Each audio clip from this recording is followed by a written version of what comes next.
একটু ভূমিকম্প হলে কাঁপাকাঁপি শুরু হয়ে যায়, ঠিক কিনা? ভূমিকম্প হলে বাঁচার জন্য সব দেয় দৌড়। টেলিভিশনের কিছু লাইভ প্রোগ্রাম দেখলাম, উপস্থাপকও দৌড়, অতিথিও দৌড়। দেখেন নাই?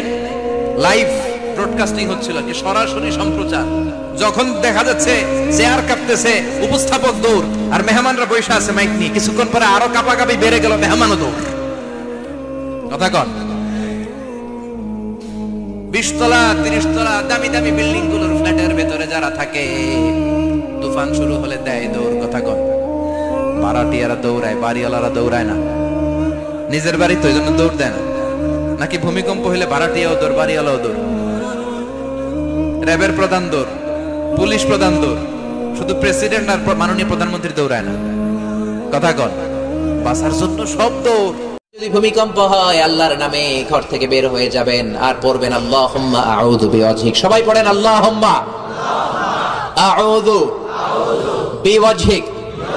এর মানে আল্লাহ, যত আযাব আর গজব আছে, প্রাকৃতিক দুর্যোগ আছে, সব